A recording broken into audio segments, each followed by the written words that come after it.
sigo despierto y qué será de mí. Pienso cada que me acuesto, y si podré llenar la nevera con esto, escupiendo versos, esquivando rocas y escribiendo canciones de amor a quemarropa. Emilio Joto era visitador médico y un día decidió que quería viajar, pero no quería viajar, quería dar la vuelta al mundo. Lo hizo 2 veces y en moto. Estuvo viajando 10 años, 2 meses y 19 días en una moto que hoy está en un museo en Los Ángeles. ¿Te imaginas todo lo que conoció? Escuchalo contándolo.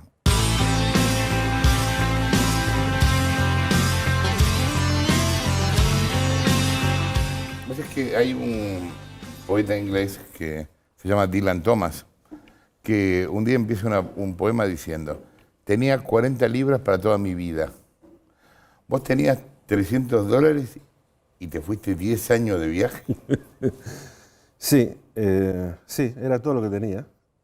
Tenía un sueño, que supongo que eso era lo que valía, ¿no? El sueño, un Claro. sueño de niñito, pero económicamente disponía solamente de $300, ningún conocimiento, era otra época, tú lo sabes. 80 y pico. 85, teníamos en Argentina 4 canales de televisión y el 2. Claro. Y en el 2 el famoso era Johnny Allen, imagínate. Sí, claro. Así que, pero desde niñito, ¿Y qué edad tenías vos cuando empezaste el viaje? cuando empecé tenía 30 años. ¿Y estabas laburando en qué? Era visitador médico de Pfizer. Ajá. ¿Y habías laburado en eso un tiempo? Había entrado cuando fue el Mundial, en el 78, Ajá. y bueno, y eso era en una familia bastante humilde como la mía, de golpe visitador médico. ¿no? Era como un laburo estable. Claro, era como una carrera, era como, Claro. eran posibilidades de vida, Claro. digamos, sobre todo en una familia que nunca nadie había progresado o se había desarrollado. Tener ese trabajo era... ¿Dónde vivías en esa época? Yo nací en Palermo. Ajá. Y en esa época vivía en Belgrano con mi madre, padres separados desde muy chiquito, padres muy jovencitos. Mi madre me lleva 16 años, mi padre 17. Ay, muy chiquito. Sí, los obligaron a casarse, Claro. en realidad. ¿Y cómo hiciste para, o sea, qué te decidió a dejar todo? Mira, Jorge, en realidad fue cuando yo tenía 7 años, a mí me llamaba la atención la luna, y justamente estos días estamos con el Justo tema se cumple, claro. impresionante. Me llamaba la atención la luna, ¿no? Y también yo me daba cuenta de que vivía en un ambiente extremadamente humilde, ¿no? Estábamos con mi madre y mi hermanita siempre en el borde. Mi madre trabajaba todo el día en selecciones de River Digest. Ah, mira. Y a la noche era modelo de L'Oréal de París. Ajá. La peinaban, ¿sabes? Y yo sentía los olores, esos de las tinturas. Ajá. 2 de la mañana. Claro, no tenía con quién dejarnos. Claro. Y entonces yo a los 7 años le digo, voy a ser el primer hombre en ir a la luna. Sí. Y entonces mi madre, inocentemente, me regala un atlas que compra en cuotas de selecciones de Reader Digest, donde en las primeras páginas estaba la luna, el sol, la tierra. Lo que no se dio cuenta mi madre es que había 350 páginas de Del mundo. mapas del mundo, ¿no? Claro. Y entonces yo de chiquito leía los nombres, Timbuktu, Samarcanda, Congo, Ulan Bator. Y entonces ahí tomé la decisión, le digo a mi madre, y cuando venga de la luna, Voy a recorrer la Tierra. voy a hacer una carretera que se llama Ruta Azul 1. Ruta Azul 1. Claro, una ruta. Azul porque en el colegio me explicaban que nuestro planeta es azul. Es azul, claro. Y 1 porque iba a ser la mía. Ah, Entonces, está bien. Ruta Azul 1, que va, y yo decía, pero va a pasar por todos los lugares donde viva un ser humano. Donde haya, aunque sea un ser humano. Ujú. Pero bueno, esas son cosas que dicen los niños, ¿no? Bueno, pero lo hiciste. Sí, cada vez que me preguntaban y Hiciste la Ruta Azul 1 y la Ruta Azul 2, porque pegaste la vuelta por el otro lado. varias. O sea, diste 2 vueltas al mundo. Claro, o sea, como la idea era pasar por todos los países, naciones, territorios de ultramar de la Tierra, islas, atolones, no había forma de, en una vuelta, en un sentido... Cubrirlos todos. Claro, porque muchos están al extremo norte, otros al extremo sur. Entonces, cuando termino mi primera vuelta al mundo, había cubierto 190 países y faltaban un montón Otro que habían quedado en distancias. Entonces, inmediatamente largo en la segunda. Acá estás en China, ¿no? Acá estoy como verás, muy fácil saber dónde se puede ir, ¿no? China cerrada todavía, porque no es la China de hoy en día. No, claro. China Igual también hoy es difícil comunicarse en China, porque la mayoría de la gente no habla inglés. Pero hoy el turismo es distinto. Sí, hoy uno puede recorrer China. En aquel entonces en China me expropian la moto. El gobierno me la expropia. Y hubo el periodismo, fue el que forzó al gobierno chino a devolvérmela y a permitirme recorrer China, promocionando las Olimpiadas. ¿Tú te acuerdas que China quiso ser, claro, que no ganó Sydney? Claro. Entonces yo promocionaba China, me vestía de rojo, y promocionaba con los anillos olímpicos, promocionaba China y me permitieron viajar en moto por todo China, ¿no? Pero nos estamos adelantando mucho. De acá, decidís irte. Sí. Todo el mundo te dice que no lo hagas, me imagino, o no, o te alentaban. No, nadie. No, yo no tuve despedida, nadie hizo una fiestita, nadie juntó un centavito, no, nada. ¿Qué día y a qué hora te fuiste? Mira, fue así. Yo venía hablando siempre de lo mismo y cada vez que me preguntaban, ¿y qué vas a hacer cuando yo era colorado? Decían, ¿y qué vas a hacer cuando seas grande? Y yo decía viajero.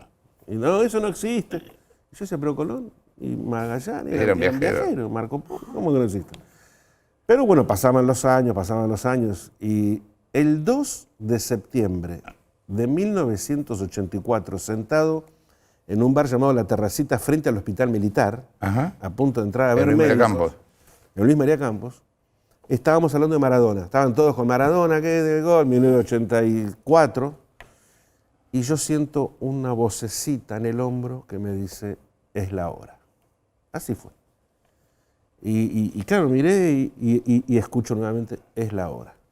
Y me despedí, me fui a mi casa, yo alquilaba un departamentito, y miré mis cosas, la botellita de whisky, el televisor, los muebles, y entonces dije, esto son mis anclas contra mi sueño.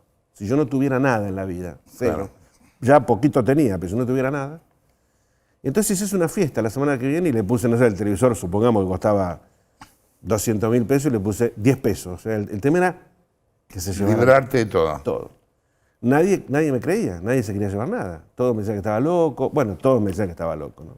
Supongo que estaba un poco loco. Y al final se llevaron todo. Me quedé con el colchón en el suelo. No, el colchón también se llevaron. Me quedé con una sábana en el suelo. Renuncié.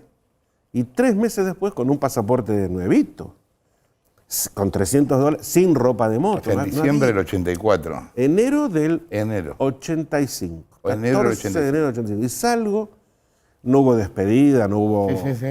Una anécdota es que cuando bajo y le entrego la llave al portero del edificio y le digo que se la dé a la dueña, me dice, ¿pero y dónde se va? No, es que me voy a dar la vuelta al mundo. Y me dice, bueno, pero mira que el mes que viene están las expensas. O sea, nadie interpretaba muy bien. Claro. Y parto, me acompaña mi madre, mi hermana, mi perra boxer al puerto de Buenos Aires. Lo único que alguien me había dicho, por el este es más difícil, te convendría subir. Y yo dije, bueno, ya que no sé ni viajar, ni hacer una carpa, ni como no tuve papá, no es que era un aventurero. Claro. Tuve mamá, hermana, abuela y pajarita, y perra, así que... Y entonces dije, bueno, me voy a hacer hombre rapidito, vamos a ir por la selva de Brasil, y partí Uruguay, Brasil, Venezuela, que no se comunicaba en aquel entonces, el río Amazonas. Todo por la costa, Uruguay, todo por la costa de Brasil. Guyana, Venezuela, digamos.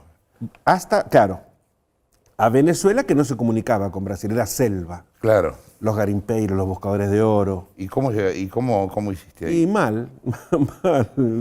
Tardé, hacía 90 kilómetros por día. O sea, en realidad empujaba, el que empujaba era el niño, el que empujaba era el sueño. Obvio, claro. Todo era, hasta acá llegaste, abandoná, volvete. Claro. ¿En qué momento se te acabó la guita? A los poquitos días en Salvador Bahía. Sí. Y en ese momento que se me acaban esos, porque claro, con $300 más o menos... Sí, le ibas estirando. Pagaba una cosita, un alojamiento. Y en Salvador Bahía llego sin un centavo. Y ahí era, y ahora, no había... No había conocimiento. Vendedor de maní en Bahía. Claro, no había nada que dijera, ¿qué haces ahora? Y entonces estaba ahí en la playa de Salvador Bahía y se acercan dos brasileros en un jeep, me acuerdo, uno negro y uno blanco. Y que el negro me causaba como una camiseta. Y entonces me preguntan qué estaba haciendo. La moto argentina les llamaba la atención. ¿Y en qué hotel estaba? Y a mí me da vergüenza decir que... O sea, yo no tenía conocimiento. Aparte ni hablaba tampoco portugués. Y uno me dice, ¿querés venir a mi casa? Jair Santos Neto, no me puedo olvidar nunca. Y yo estaba, no, estos me van a robar, estos me van a... Y al final lo seguí y se convirtió en la primera persona en una cadena que de alguna manera, un día más, un día menos, se fue haciendo a través de 280 países del mundo. De gente que te ayudó a seguir. De gente que... Tenías una moto cara. Bien y mal, ¿no? Sí, tenías una moto cara, una Honda 1100. Claro, eso era lo que no coincidía, ¿no? Claro. Un tipo que no tiene un centavo. Andaba con una Honda 1100. Claro, andaba con un Rolls Royce de las motos. La historia es que yo nunca he tenido ni un Fitito 600, nada. Y ahí estoy en el desierto del Sahara, cruzando el desierto del Sahara. Con la moto, muy linda moto. moto. 18 días para cruzar el Sahara, la ruta, lo que era la ruta del Dakar. Y esta moto, un visitador médico me dice un día, me compré una moto, me dice. Estábamos en el hospital, una moto. Digo, vos sos loco, ¿para qué querés una moto? Y me dice, no, me compré. Me dice, ¿querés venir? Bueno, yo 25 años nunca había entrado a un concesionario de motos. Y entro, y claro, las vi brillosas, ¿no? Cromadas. Y cuando me acerco al mostrador del vendedor, había un póster de esta moto, negra, con carenado, valijas, y arriba decía, el mundo es suyo, en 2 ruedas. Justo lo que Mi esperaba. pregunta de ¿en qué? Se había respondido en ese momento. Claro. Que había que comprarla, ¿no? Yo no tenía un centavo. Claro. Pero bueno, con documentos, pagaré, era una época... Y yo siempre digo que me la regaló Martínez de Oz. Se evaluó Nunca la todo pagué. y claro. A los 3 meses cerró el concesionario y yo me quedé con una moto gratis. Claro. Alguien dispuso que era para mí. ¿Y de Venezuela? De Venezuela me fui para Colombia, la guerra de Centroamérica, Salvador, Nicaragua estaban en plena guerra. Ujú. Ahí me disparan en Nicaragua, al costado de la moto. Me dejan seguir porque soy argentino. Claro. Y como Argentina medio como que ayudaba de alguna manera, no sé, en la guerra, no sé cómo era. Primero me acusaban de espía, ¿no? De trabajar para los americanos y todo.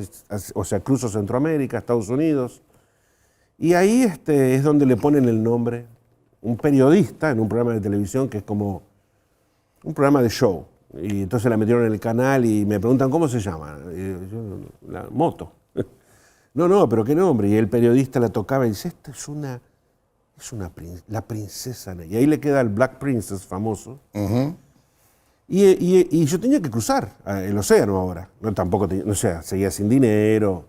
Y entonces ahí el canal dice, tiene que cruzar, vamos a ver quién Y llamó una línea aérea de carga Ajá. y se ofrecieron a cruzarme el Ah, Atlántico. Un 747, me acuerdo, piloto inglés, sentado detrás de él en la cabina del piloto con la moto detrás, me cruzan a Europa. a Europa, a Frankfurt. En pleno invierno, diciembre, me acuerdo que cuando bajé con la moto. Y como seguía sin dinero, la gente me decía, andate a ver a Maradona. Andate. Todo el mundo decía, bueno, el mundo respiraba a Maradona. No, que él te va a ayudar, él te va... Y bueno, entonces enfilé para Nápoles y comencé en la puerta de la casa de Maradona. Digo yo, le toqué el timbre, me atendió Claudia, que le dije... Me dice, Diego no está, me dice, estoy en camisón, me dice, pero esperá lo que ahora viene. Y justo llega la policía con la sirena, llega Diego, que se iba ese día a recibir, era el botín de oro. Ah, mira. ¿Te acuerdas que no era balón, Sí. era botín? Y llega Diego, no, Diego pasó de largo, pero desde el balcón me salió a mirar. Y entonces cuando baja me dice, yo sé quién eres, me dice, Diego a mí. Y digo, ¿cómo es? Me dice, porque en una revista El Gráfico estás tú y yo también, me dice. Y efectivamente, en la misma revista, digamos, se ve que Te había hecho la nota ahí. la había ojeado. ¿Qué necesitas? Y entonces le digo, no, un lugar donde está. Y ahí fue que él le dice al chofer que me pague un hotel, un hotel de 5 estrellas. Que le digo, ¿y cuántos días? Al chofer le pregunté, me dice, mi hijo Diego que te pague 3 días. Le digo, si vamos a un hotel sin ninguna estrella, Claro, mejor, me queda más tiempo. más días. Y efectivamente pagó un mes en una pensión que me dijo, además te va a servir para aprender con los estudiantes a hablar italiano, ¿no?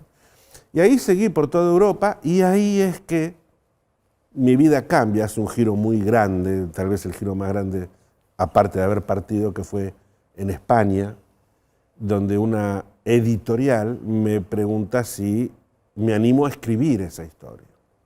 Hacer un artículo para una revista. Ajá. Y yo dije, sí. A ver, ¿tiene fotos? Había diapositivas, uno cortaba las diapositivas. Los miraron así, bueno.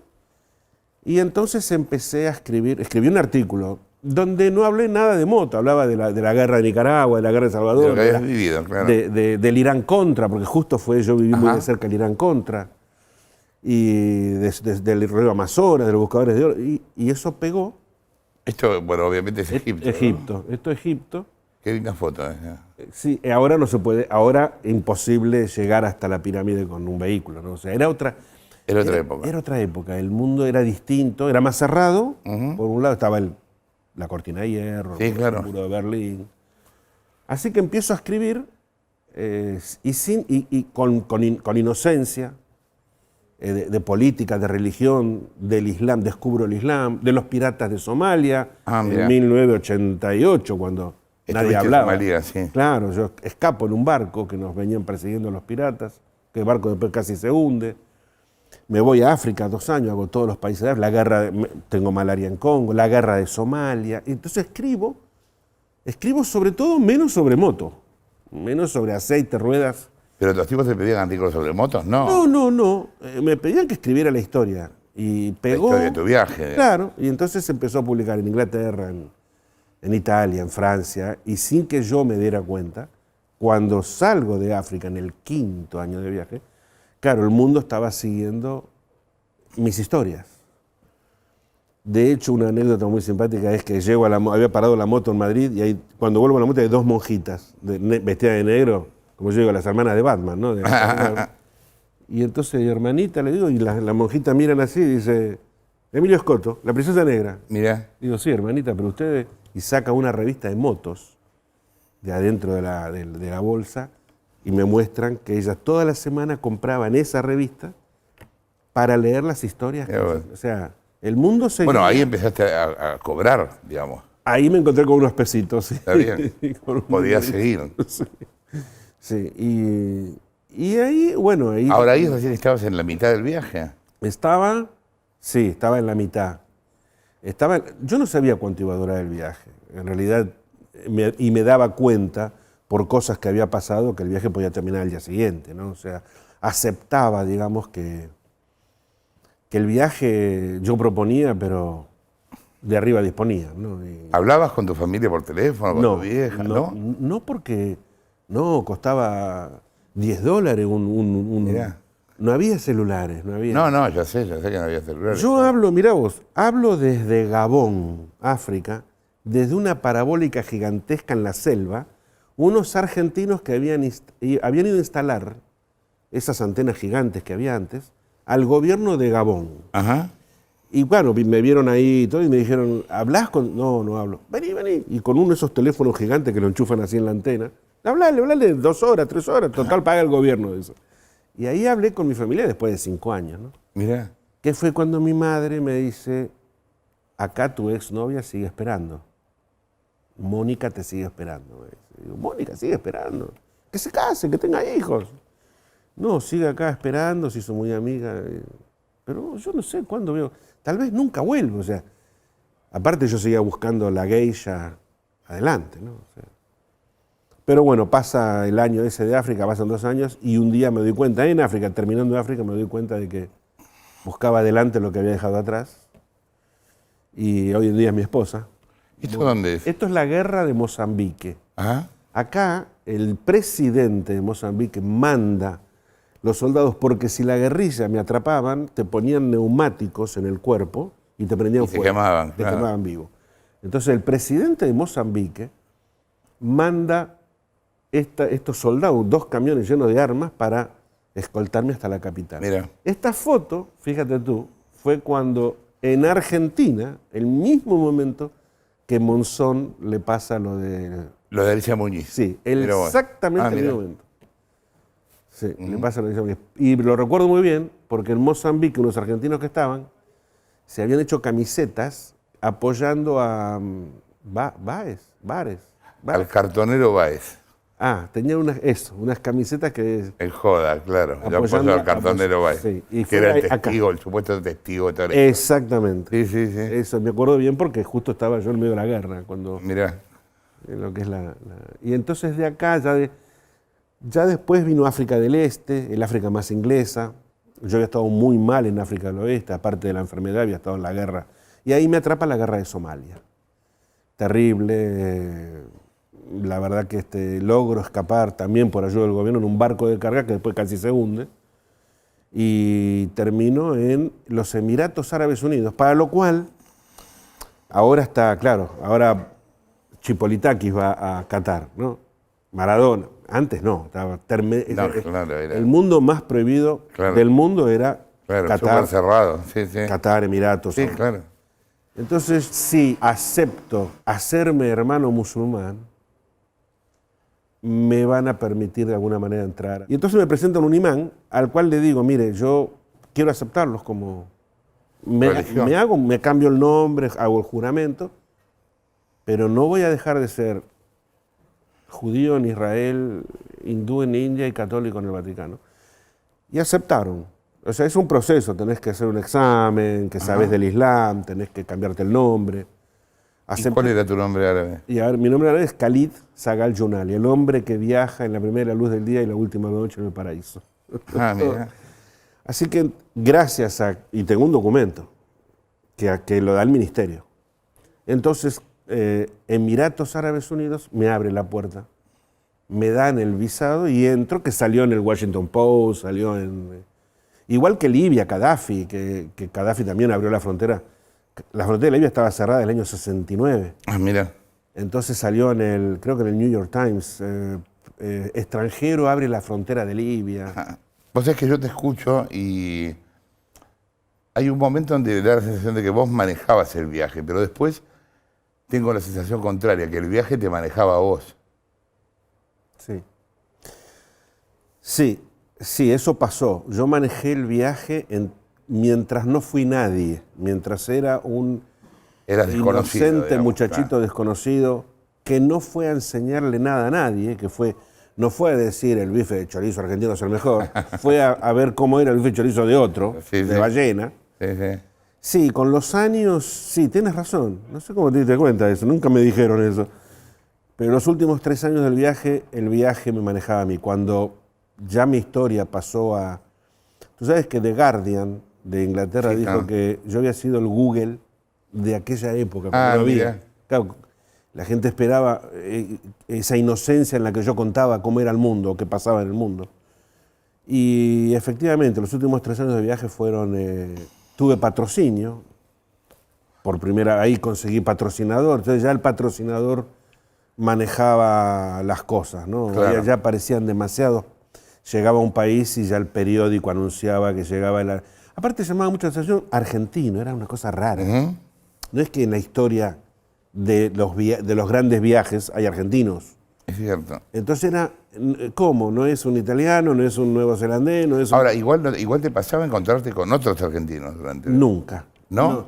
Era una época, Jorge, yo tuve el momento justo, no había nadie viajando, y menos en moto. Claro. Había menos líneas aéreas, había menos hoteles, había menos rutas aéreas. El mundo era otro.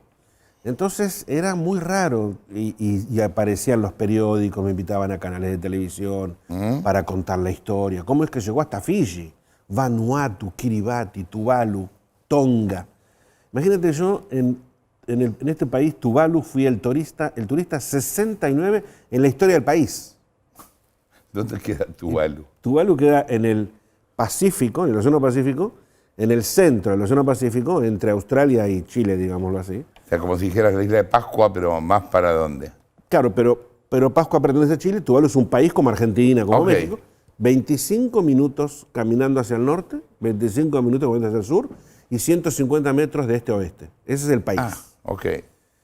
Imagínate que yo llego ahí y claro, era para la historia del país, un argentino, moto.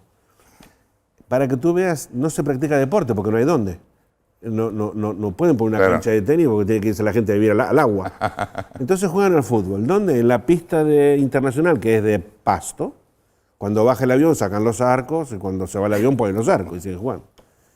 Y Ahí que llegaste en barco. ahí llegué en un avión Ah, en avión. de hélice, donde la aerolínea... Encima no es que yo tenía dinero para pagar, yo tenía que siempre pedir. Y entonces sacan asientos, tengo la foto sacando los asientos. Para meter la moto. Para meter la moto. Claro. Lo que sí te decían, lo llevamos. Ahora, ¿cuándo Cuando vuelven a usted pueda salir de esa isla? Es otra historia. ¿Y lo del Guinness cómo fue? Lo del Guinness fue en el 9º año de viaje. Me escribe una revista de España, el director me escribe y me dice, mira, nos ha llegado una carta muy rara, dice, de Inglaterra. El récord Guinness quieren comunicarse contigo, dicen que te están siguiendo. Así que bueno, me comunico con ellos y entonces me explican, me dicen, mire, esto es anormal, porque en realidad La gente se propone al Guinness. tú tienes que proponer algo Claro. que vas a hacer y te Claro, explican, claro. pero yo en mi inocencia, imagínate, en el 85, gracias que sabía cómo me llamaba, no sabía, ¿qué iba a proponer nada?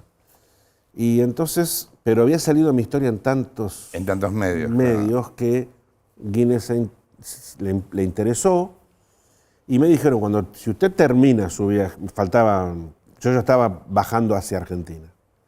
Me dice, si usted termina su viaje, es probablemente el viaje más grande de la historia.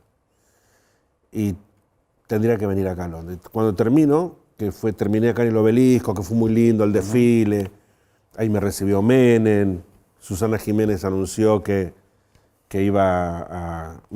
Fui al canal, después Susana Jiménez no me dejó entrar porque la moto tenía muchos patrocinadores y parece que no se puso de Para acuerdo. evitar los chivos. Susana, claro. me debes el programa. Para evitar los chivos, sí.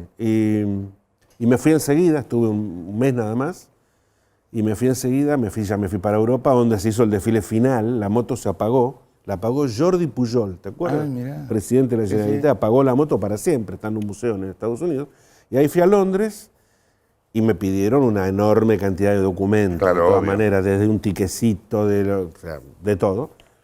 Y en el año 1997 sale la foto en el récord Guinness. Guinness. Yo pensé que era, ese año, 2019, y sigue ahí todos los años. No hubo nadie que superara un No, viaje así. no. ¿Y vos supiste quién estaba antes? ¿Quién había hecho antes el viaje más largo? Sí, lo supe porque cuando piso Islandia,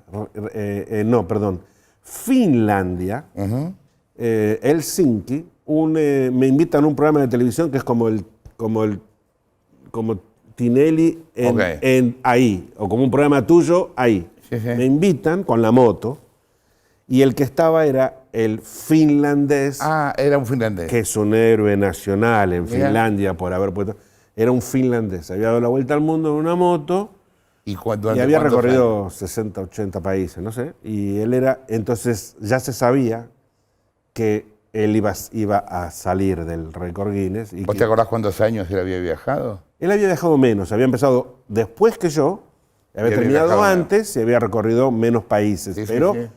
pero él lo había hecho oficialmente con Guinness, ¿no? Y entonces, cuando yo termino el viaje, bueno, ya sale mi historia, que ahí está, sigue estando en el Ripley's, en el Guinness, después hay un libro de una princesa de Ghana, Memorias de una princesa de Ghana, imagínate, donde, bueno, yo soy su ídolo, supongo que será, ¿Qué bueno, te cita ahí en el libro? libros que han salido, claro, Wikipedia, bueno, Después vos escribiste uno.